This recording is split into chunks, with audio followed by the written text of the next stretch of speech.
OuterOrange. Hello and welcome.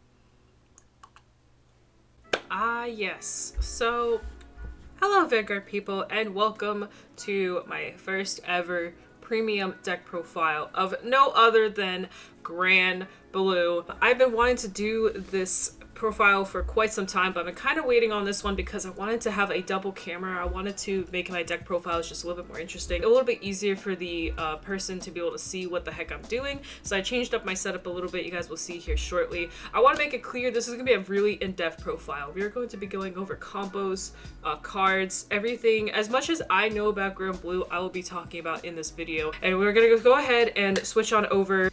So a lot of my ideas have probably came from Solemn's channel, to be honest with you guys, and some of it was just my own creations and just, you know, testing out stuff. Also, if you guys need a way to start, or if you are unfamiliar with some premium stuff, or you just need some kind of starting point over here, Solemn has created a website here. So here we have like just an introduction to premium format website that he created. I think it was him and some other people that kind of really pushed for this. But in here you can go, it's on his zerodamagegaming.com website. You can look at you can go over here to premium and go ahead and check this out. Pretty much he talks about some main stuff to focus on in premium, like the critical triggers, along with pretty much explaining some strides and things that you can focus on to kind of just get yourself started. He does explain here like what some advantages of each deck are, along with just pretty much combos and things that you can focus on to make your deck stronger. But I would recommend testing everything that is in here. So if you go for Granblue, test out these cards, see how they work and see how they work for against your cards and stuff like that. This is mainly the premium stuff here. So if you want to put Vanguard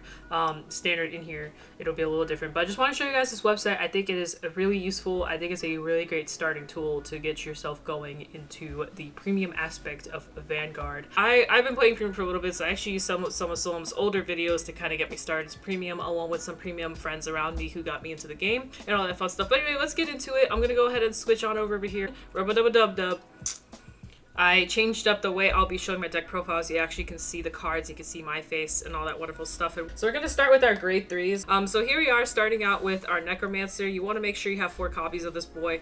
This card is really, Necromancer is a really good card in my opinion. I think in Granblue it's always been just a relatively good card and just been doing a lot for the meta. You can also go Night Rose. I like Necromancer a little bit more because his first turn, like if you go first, is just kind of better than Night Rose's turn. Night Rose forces you to put cards down. Night Rose is more aggressive, whereas Necromancer is more of a defense option. I actually prefer the defense option to start out with because when you're going first, you usually don't want to go crazy, my understanding. So I chose to just kind of stick to the Necromancer play. You can go Night Rose, but like again, it involves more counterblast. It just kind of requires more to do, and early on you kind of want to be a little bit safer. For a counterblast one, you can set up your drop zone, you mill 4 cards, you call 2 out depending on how much grade 3s are in your soul. You can call more and more as you go.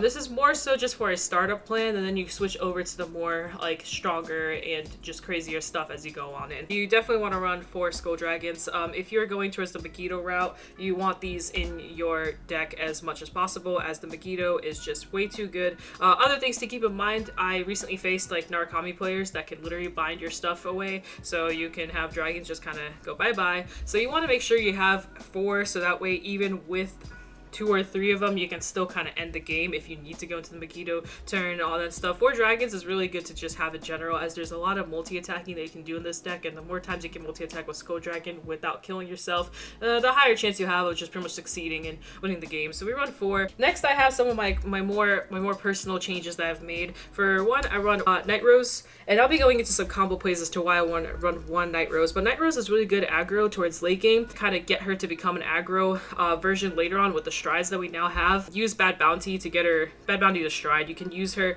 as your finishing move if you don't want to go Meggido, and it kind of really pluses you, and you can kind of go crazy, and if you know you have crits in deck, this can kind of explode really fast. So I run literally 1 copy just so I can see it in drop. Lastly, we run Nightstorm. Nightstorm is a combo extender. It pretty much just does a lot. We'll go into him and some combos that he's capable of a little bit here, but pretty much he's your combo extender. That's what you need to know for now. Into our grade 2s, we have the Quad 3. This is the triple trinity, as I call them. It's kind of hard to not have one of these at every single one of your Granblue type of decks currently. So you want to run one Ghost Ship as a 24k beat stick and a draw. Pirate Swordsman Colombard, the premium version. He is your other combo extender with your Nightstorm right here. So he's very, very important. And then we have a retire mechanic that you can do. This gives you the access to retire stuff that you may not want or need. This is pretty much the trinity. You got your beat stick, your multi-attacker, and your retire options. And you always want to run pretty much one of them because you just get them out into your drop and then you use them later on. Next, we're going into the best boy, and I will probably always go into a huge rant about this card because this card is just too good to not go into rants on. This is your Greed Shade. You want 4 copies of him. If you have less than 4 copies, you are doing it wrong. You need 4 copies of this card. To this in premium. In premium, this card is just an absolute nut boner city fiasco of a town. Like, it's just, this card's just too great. Like, I can go on and on about this card for days, but let me discuss it a little bit. So Greed Shade's skill is first, if you have 10 or more in drop, he becomes 14k. He gets an extra 5k. His other skill is when placed, discard a card, build 2 cards, bring something back to hand. So this is extremely important as Granblue loves to discard. Like, discarding usually doesn't hurt us because it just builds our drop and you can just do more stuff. On top of that, you can bring literally anything back to hand. So if you need a heal trigger for your premium stuff, guess what? It's back in your hand. Do you need a crit citadel to have an extra guard? Guess what? It's back in your hand. Do you need a ride target? Good, it's back. Do you need your ultimate stride from Meggido? Okay, cool, it's back. Like, there's just endless possibilities, and this card lets you get away with one-ofs in the deck, like one-ofs of pretty much what I just showed you. Like, you can just get away with having one-ofs as this card lets you pretty much mill it out and bring stuff back, and it just makes it easy to set up your drop there. So next we have our 4 Colombards. This is a really good way to kind of set up early, I would say. I think it's more of an early play than is a late play. In standard, this card's like a staple. In here, I feel like you can actually get away with maybe going 3. I'm going 4 right now because I'm still testing it out. When placed, counterblast 1, you can take something from your deck, mill it out, and then call something out. So this card has like kind of like a 2-in-1 thing. It does 2 good things for you. Mill something out, and you can also call something out, which is really nice. I'd say the only issue with it is that it doesn't have any power on its own. Sometimes late game, this counterblast can be extremely painful. Sometimes you may not want to use this, depending on how you play it out. But he's good. He's really good early on. He's a good ride target too if people do give you counterblast early on, so you can do some solid work here. But it's still really good to get stuff out on your board, or to have a better Night Rose turn if you want to just go completely lethal. But at that point, you're going to need even more counterblast. That's what I'm saying. Like, this kind of usually can be a little rough to do. So yeah, and that's actually all our grade 2s. Going into our grade 1s, and this is where people might judge me a little bit, but I actually run 3 Cutlasses. And the reason being, and I've said this in my standard profile before, I don't think you need 4. I really don't. This card is really good as just having an extra unit on the board along with the counter charger. It does do a lot, and as in premium, you do counterblast a little bit more than you would in standard, so this does become kind of useful in a sense. But I also have other counter chargers that I run in the deck, so to me, this card isn't like a must. I don't always use this card. I just kind of use it when I need to. Other things is that I've just never really had a situation where I had to bind this like 3 times. So usually twice is enough. But that's just me. If you really are scared, put it at 4, but then just take something else out. You know, one of my favorite cards, but Tommy the Ghosty Brothers. I have an entire video just dedicated to this card. I love this card. This card is your grade 3 searcher essentially, and you do want to make sure you get to your grade 3s as soon as possible. I used to run it at 4, but I brought it down to 3. I just think I think 3 is a good spot for it. As late game, this card just becomes non-existent. There's so many other things you have to start using that you just don't see this card anymore. He's an 8k and he becomes a 13k if you have 5 or more drop. It's just really good to just get more grade 3s back into your hand or discard whatever you need to do, get your Skull Dragons into the drop, all that stuff. It's really good, and I'll talk about some more here in a little bit. But we have 1 Banshee. She's your soul blasting mechanics. If she's soul blast and lets you draw if she's called from drop, this is really good to just keep comboing with your Ghost Ship. So it's really good to combo with this, as this becomes a 36k column. On Night Rose's turn, becomes a 46k column, and this gets pretty lethal on top of the fact that they both give you draws. So this combo is just a really nice thing to just have, and we'll discuss more about this combo in a little bit. But I run 1 of her. I don't necessarily need her every single time. Sometimes I do, sometimes I don't, and usually I can get her into drop really quickly. The only time it sucks is she falls into damage, but it's okay. We have other ways to kind of like just deal with it if she does fall into damage. Next, I do run 1 Hanali. I used to not run her, and this actually used to be my 2nd Banshee, and then I brought Hanali back, mostly due to the fact that I dealt with a no Overgopper player that literally swung at me like 15 times. Figured out, I was like, wow, if only I had a Hanali. I died. Not a fan of Hanali. I would say Hanali is probably one of my least favorite cards to have in here, but she does make it, this little rabbit does make it so that decks can't go completely lethal on you. I run one tier. This card is really nice for Soul Blasting and getting character out. I just think it's just a really nice way to just do what you have to do. I like this. I think this is just a really well done card. Lastly, I do run Necrobone. So Necrobone is a very unique card, especially, I only run one, but I'll explain again why. So this lets you pretty much call anything out from drop after 10 or more.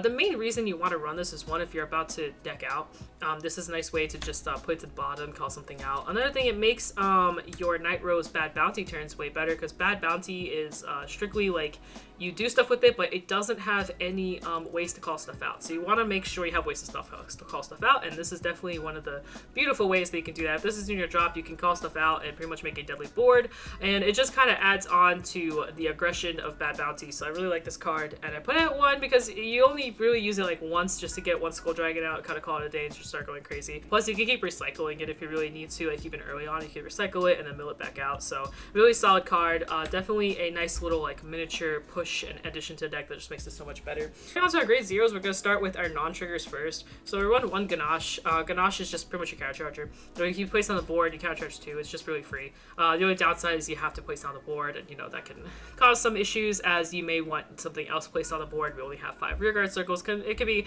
kind of troublesome here and there. Like, you really got to think about when to use this card. You have to kind of plan ahead and know like when would be a good time to throw this card down. But Ganache is good. Gosh, it's good.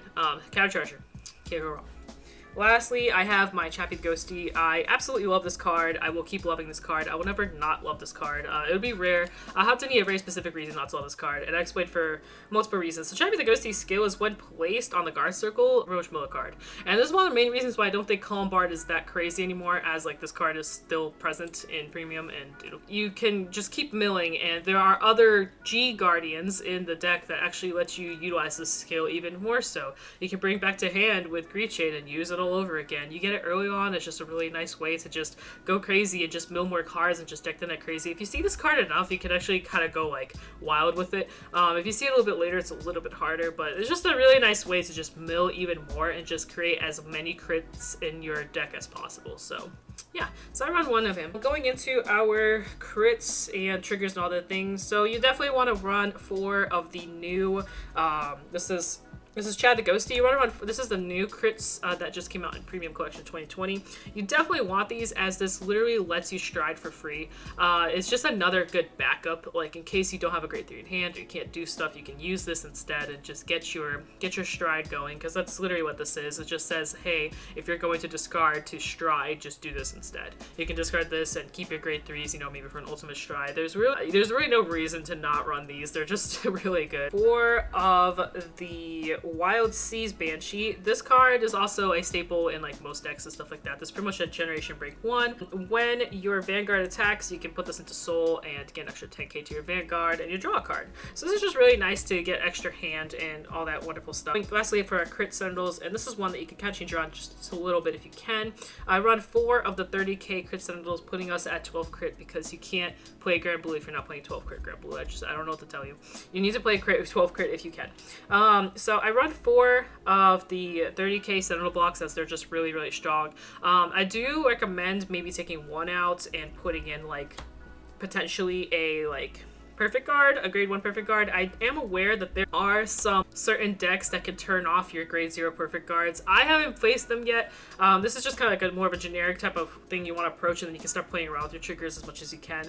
I put it at 4, but I'll probably change at least one of these out for something else, just because, or maybe do the opposite, maybe have 1 and then have something else. Our regular crits, and then just put like perfect guards, perfect grade 1 is. The grade 1 slot is just so tight, it's so hard to put something in there. Like, I have to take a Connolly out or Banshee out to really start pushing it, and it's kind of starts pushing it to where I'm kind of scared to mess around with it too much. So for now, this is just the base, like the base crits. We of course run our Rick the Ghosty Heals, because look how beautiful he is. He just never gets old. I always love seeing this card. Whatever I do, I just get excited. It's also really easy to differentiate this card in your drop zone. I know that sounds weird, but running the other heal trigger, which is like a Banshee. She kind of blends in with the entire drop zone. This card is, you instantly see it. At least from my perspective, you can find it pretty easily and you can kind of keep track of your heals a lot better. And of course we have our, if you want to run your starter, I run our Captain Night Kid. You can run the new Ganache or, whatever other starter you want to run. I recommend the V starters as they're pretty strong at the moment. Really solid stuff. And then you want to pick up a quick shield at some point because quick shields are nice, just an extra thing to have. Gifts here,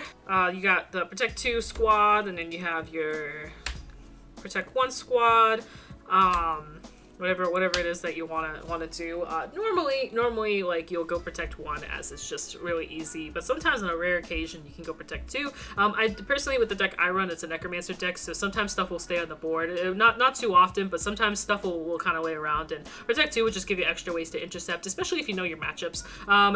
Knowing which gift to go in the Protect area is all about knowing like what you're facing. If you're facing decks that retire like crazy, you kind of just want to pretend this gift doesn't exist and just definitely go Protect 1. It's really rare when you want to go Protect 2. However, if you know they're not going to retire, or Gold Paladin's actually a really good example. Gold Paladin's kind of really pushes for high numbers, and you can use intercepts as ways to kind of just stay safe. In Granblue, we don't really care about losing our units that much, as it's just another thing in drop, typically, unless you're going Bad Bounty or Night Rose, and that's why I don't go Bad Bounty or Night Rose, because I don't want to rely on the fact that I have to put rear guards down consistently. I'd rather just call them out like a normal person. As Night Rose forces you to do that, so is Bad Bounty, but Bad Bounty is just really good, so we don't complain about Bad Bounty. Don't complain about Bad Bounty. Bad Bounty is solid. Anyway, so sometimes if you're not retiring like crazy, or if you need just extra ways to have another hand, you can use your drop souls as a hand, you can use your board as a hand, and it's just more ways to just avoid your opponent from doing anything, so you can just kind of intercept. It does give an extra 10k for shield value, which makes it 15, so usually Protect 2, it can actually work really well. I love Protect 2. It's actually one of my favorites. In Standard, I run a more Protect 2 oriented type of style than I do a Protect 1 type of style. Like, I just think it's nice to just have. But yeah, those are Protect markers, and I'll go into them a little bit here if I need to about them. So going into strides, I'm gonna start out with Bad Bounty. This card is the baddest of bad. I love this card. I don't mean that in a bad way, in a bad way. I mean like baddest as in it's badass. Like, this card is just amazing. So just to give you guys the full name, this is, oh lord, you can't read this in the gold text. White Legion Sailing Ship Bad Bounty. I might have butchered that, but you like legit just the first word is just unseeable because it's in the gold text. Anyway, Bad Bounty is your combo extender Boner City Greed Shade Fiasco. Like, if you think Greed Shade is great, this card is like on that level of nut. So pretty much just to give you guys just a little brief explanation, when at the end of battle attack, you Cab Blast, discard 3 cards from your hand, turn a unit on the G zone face up, and ride a grade 3 card from your drop zone as stand. So this is kind of free aside from the 3 discards, which really don't hurt at all because it's Granblue.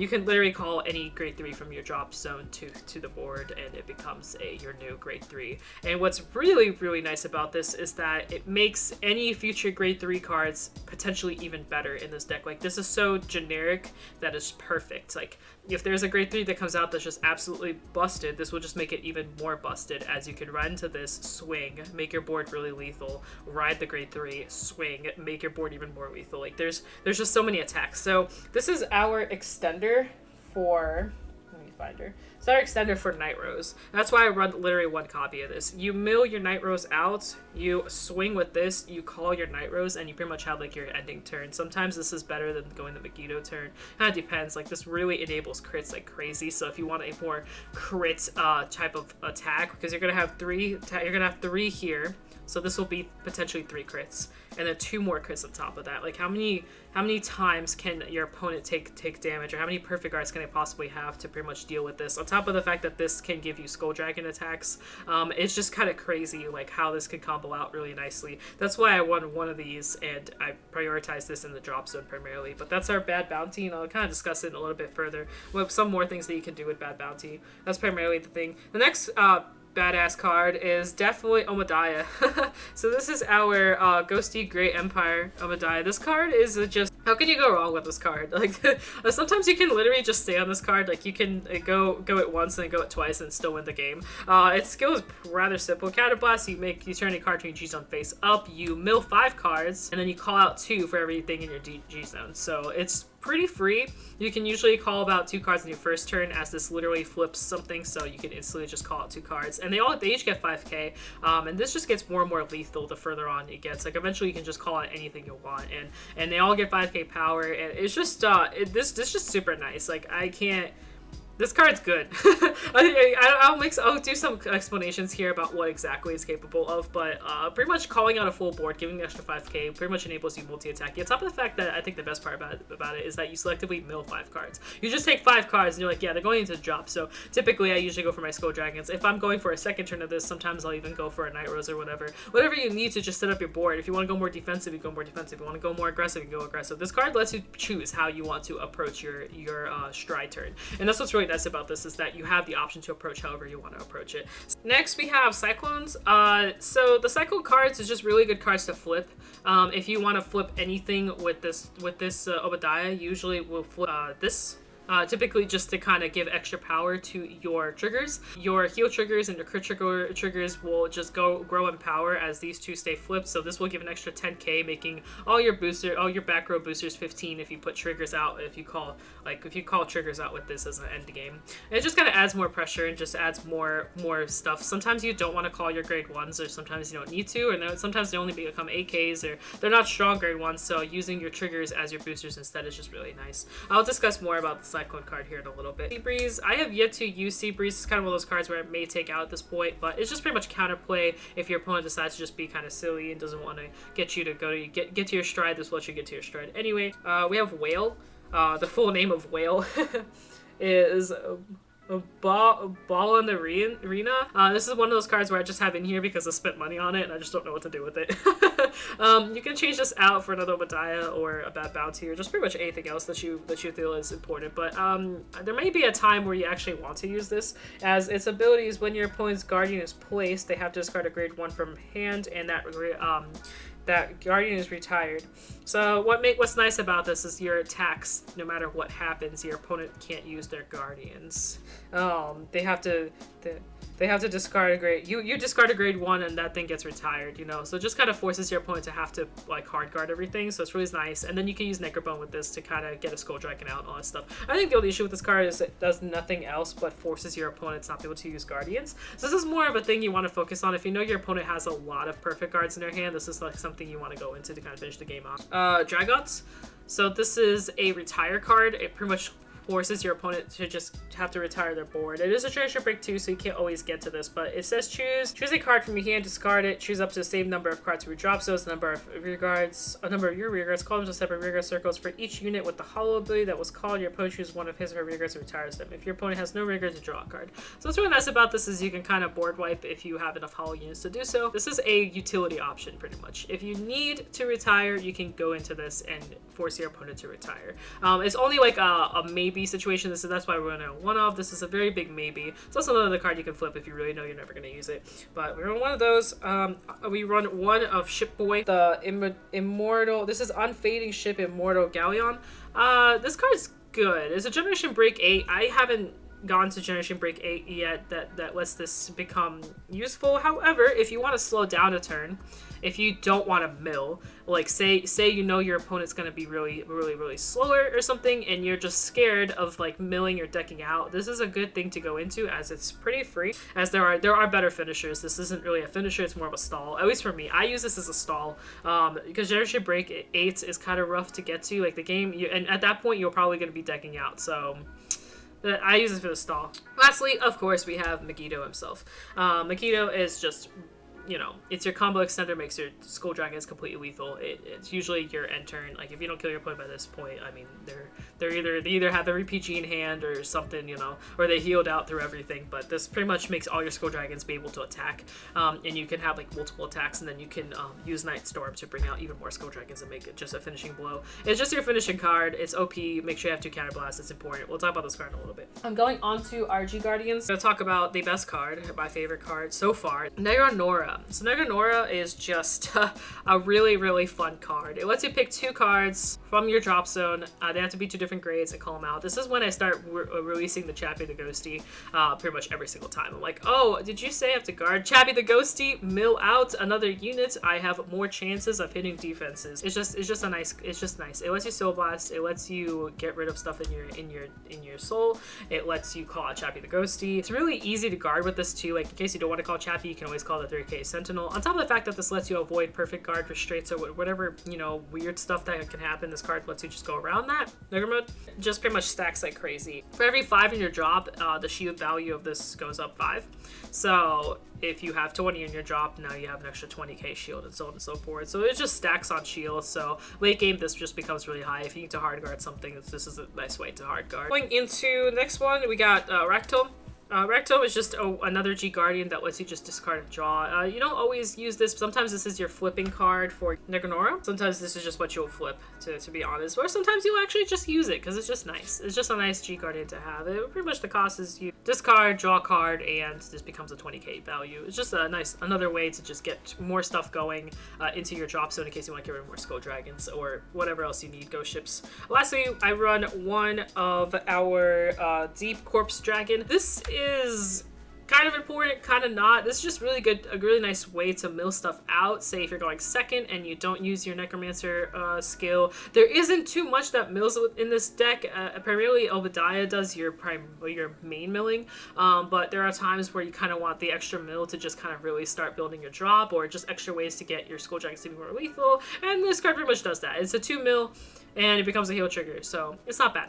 It's not bad. And that's the end of our Stride Zone. Whew, that was a lot to discuss. So we're gonna go on into combos here and things that you can do. I'll start with the more simpler combos. I'll start with the Obadiah combo. So I'm gonna create a board here, so give me a sec. All right, so here we have your Obadiah.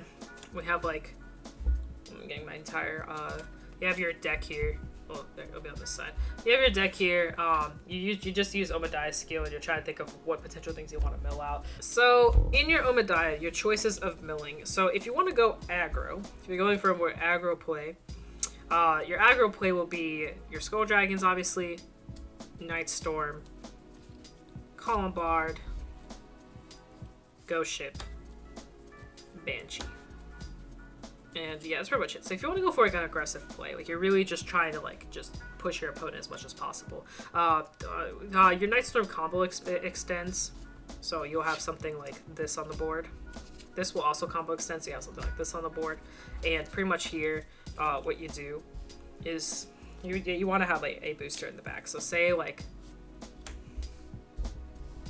this is your board right now. So what you want to do, actually, say this is your board right now. So what you want to do is you want to attack with your ghost ship first. So you swing with your ghost ship, it retires. You swing with this, counterblast. You swing with your Nightstorm, you counterblast to call a card out. So you would call out your Colombard. Colombard says when he swings, and by the way, this has to swing, and you have to play something not on him. So it has to be somewhere else. So typically it'll be on this side.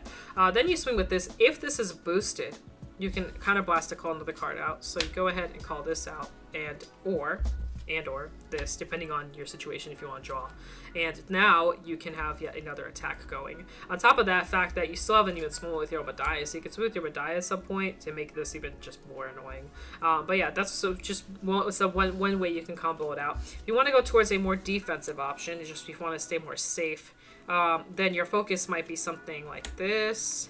I'll talk about the cards here. So if you want to stay more defensive, say you need counter chargers, say you need draw, and you just want to stay safe, you know? So you want to make sure you mill one of these out. So you want your draw to be milled out, you want your other draw to be milled out, you want your green shade to be milled out so you can discard and just get more filter to your hand. You definitely want to like get counter chargers out, your cutlass, your retire mechanic if you need it, and a tier in case you just need more counter chargers. This is kind of more of your defensive option. So you can just kind of like You can call this out to get some more stuff into your drop. You can call this out to get some more draw going. You can put this in the back to get more draw going. Depending what's in your hand, you can probably call some more stuff out to kind of get your hand. This is more your defensive play. You want to just like stay safe. You can call this out in case you need counter chargers. You can call this out to activate whatever skills you need there, or you can put a ganache like back here, or you can put a ganache like over here, just to kind of get more ways to counter charge. This is more of your defensive style if you're trying to stay safe. If you need more draw. If you're just like you're scared that you're gonna lose next turn, you can call this out to kind of just even push it even more if you want, like more ways to mill, so you can have a more safety going on. You can also focus on your Tommy the Ghosties if you need to. You can bring it back to search for grade 3s.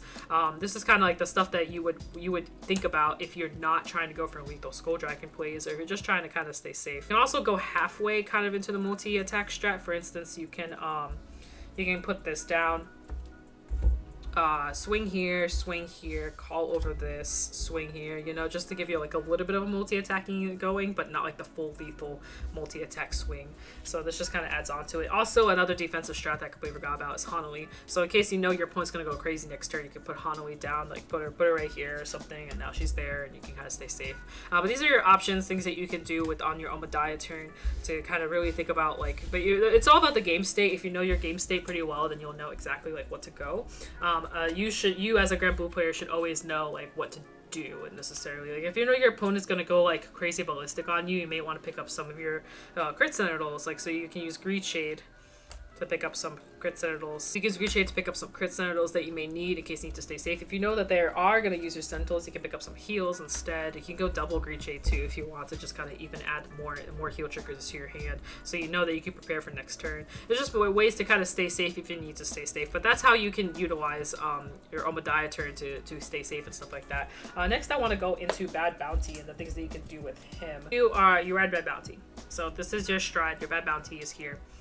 Typically what you want to do is you want to at least put like a card here and a card here. So usually you'll have enough draw or enough stuff in your hand to kind of call something here. It can be whatever you want. So say like we call these 2 cards, but you want to make your Bad Bounty as lethal as possible. So you want to make sure that your Necrobone is in here. So you want to use the Necrobone skill to call out a Skull Dragon, because like I said, this is your like final turn here, so you're gonna want to just utilize as much as possible. At this point, you would usually swing with Bad Bounty first, just to utilize. You would drive check your whatever it is that your drive check is, right?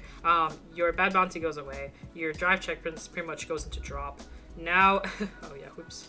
Let's just pretend. Now you get rid of your Bad Bounty. Call your Night Rose. Night Rose stands. Now, this is where the fun begins, because now all the triggers or whatever that you put in, you can go here, attack your Vanguard, here. Oh, this goes away. On Night Rose turns, everything retires, so this goes away. Then you attack with this.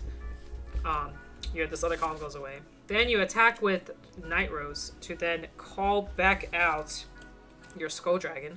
At this point, if you do have enough Counterblast, if you do, because this is kind of like where this was a little harder to pull off, you can then call out your Colombard, which will then you can call out yet another Skull Dragon. And at this point, your opponent should die, as you pretty much have another swing going, and then on top of that, you have Skull Dragon attacks coming at their face. So that would be your thing. On top of that, usually at this point, your opponent will be at grade 3 and whatnot, so this will actually have a 10k on it. So these are the things. And you can also, if you are on your Bad Bounty turn, you can also prepare to make your Night Rose turn even stronger. You can put a grade 1 back here to kind of don't boost with it, and then boost with your Night Rose turn instead, just make her attack even harder to deal with. So that's just was a Bad Bounty move you can do. If you want to be more weird, not multi-attacking aggro and less counterblast oriented, you can also, instead of riding into your Night Rose, you can go into Necromancer instead. Necromancer at this point should have a critical trigger on him, so if you're on your Bad Bounty turn, you decide to go Necromancer instead, this will be usually a 40 to 50k swing column depending on what's back here, and it's a double crit. So if you do your drive check, you can just add more crits.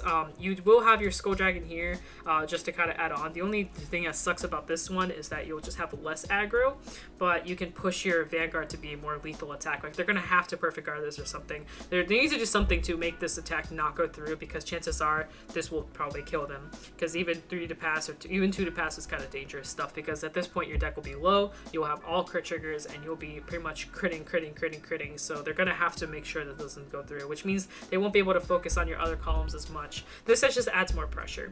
Night Rose is definitely more of the lethal turn, but in case you don't have the counterblast for it, you can go this instead, as this is Necromancer is quite free. It's literally like, oh, do you have this many cards in drop? Cool, I get power. So whereas Night Rose, you have to kind of counterblast to do more stuff. This just lets you go in at free pressure without having to waste your counterblast if you need it. So let's talk about Greed Shade combos.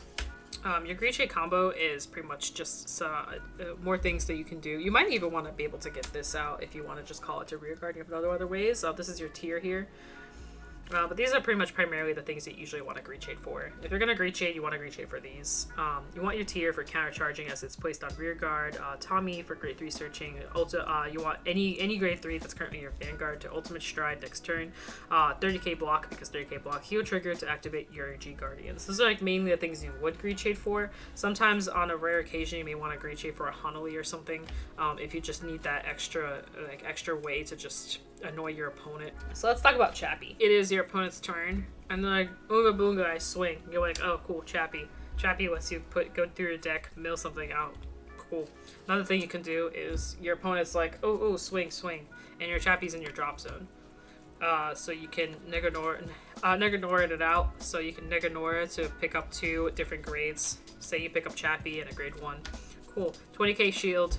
Now you can again go through your deck, mill something out. Very bonkers. Say it's early on, say you Negadora again, you can do it multiple times. It really just adds on to making your deck as trigger oriented as possible. Negadora is just a really awesome way to just keep pushing. But I think that's all I have, to be honest. It's kind of a pretty in-depth profile. Don't forget about your tier. Your tier can countercharge. I think that's really it. That's all I have for you. I guess I could briefly talk about Protect too, but if you stay on your Necromancer turn, your Protect 2 will start stacking here. It'll make your dragons really lethal, so when you do go into, say, Bad Bounty, whatever you place in these columns will just get even uglier. And again, you can also intercept, but Skull Dragons already go up when you go into your Night Rose, so they'll just get higher and higher, and adding the extra 5k would just make it even more lethal. Your Meggido turn will actually be pretty nice too. I guess the last thing I want to talk about is Meggido, as I think it's just important to discuss, since it is one of your finishers. It's probably good to just discuss what he does. So his skill is Counterblast 2. Call anything you want from hand or drop zone to board. This is the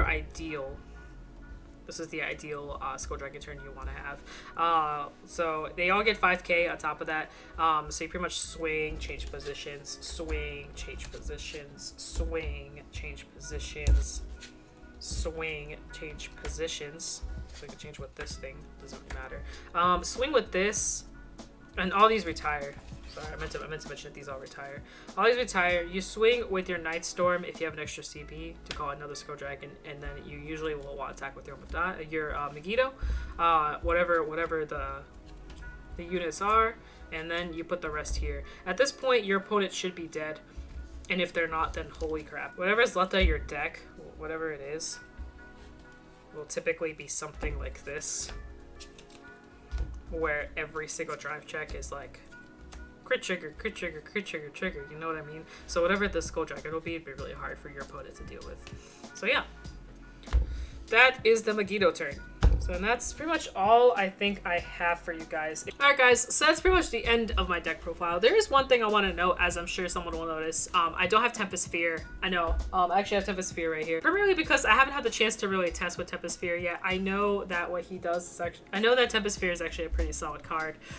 It turns on Generation Break on pretty early. This card's very utilized. I haven't had the chance to fully test it out. If I were to put this in, like, I will probably go one less Tommy and make this like the actual thing. If I were to put it anywhere, that's where it'd be, and I'll probably be testing it out pretty soon here just to see how exactly it works. I actually just picked up my Tempest Sphere this morning, so I haven't had the chance to actually experiment with it and see if it's worth the counterblast to have it in the deck at this point, and all that stuff. I don't know yet, because my deck doesn't run as many triggers and stuff like that, so I've been picking up only heals with this card. I just don't know if that's good for me or if I need to change the deck around. But my deck is focused where this isn't as good to use, as it'll just get rid of my heals. The card's really expensive over here in America, it's like a $13 card. Now when I picked it up, I picked it up for 11, so I was able to kind of get away with it a little bit. But that's primarily why I haven't had the chance to. That's why it's not in my current Granblue deck profile. It will be in my future profiles, probably, depending on how I test it. I don't like to put stuff into my deck if I haven't tested it out. I don't want to give you guys false information. Like, if I haven't tested it, why would I put it in there? But yeah, I just want to let you guys know about Tempest Sphere. I am aware Tempest Sphere exists. Just haven't had the chance to play around with it yet. But other than that, guys, that's the end of my Granblue deck profile premium edition. I really hope you guys enjoyed it. I love playing with this deck. It's one of my favorite decks to play with in premium. I do also play with Pale Moon, and I'm building out Pacifica currently. Pacifica, actually, I have all these envelopes back here. I'm about to open them up in a video here real soon, so that will be my next go-to. But other than that, guys, thank you so much for watching. Hope you guys enjoyed the video. Hope it was informative to you. If you guys have any questions, please feel free to come on into my comment section and talk to me about it. I also have a Twitter right here, down here. You guys can see my Twitter. You guys can follow me on there. I do a lot of card discussions and just in general fun discussion. I also talk to my subscribers on there. My subscribers and I, we remote fight and everything. So if you guys want to check me out on there, you guys feel free to. Pretty much on there every single day. So yeah, and there, guys, that's all I really have for you guys today. I really hope you guys enjoyed the video. I hope it was informative to you. I hope it helped you build out your Granblue deck profiles. I know there's a big premium shift going on right now, so if you guys need a Granblue profile, I feel like this is a really, really good way to start and can play around with, and have a ton of fun with, like I do. Other than that, guys, I'll see you guys in a future video. As always, thank you so much for watching. Thank you for subscribing. I really appreciate all the love. You guys have been commenting more. I love it. Thank you for being here with me, and I'm being here for you guys. Other than that, guys, keep sailing. Enjoy the fun time. I'll see you guys in a future video. Peace out. До свидания. Bye.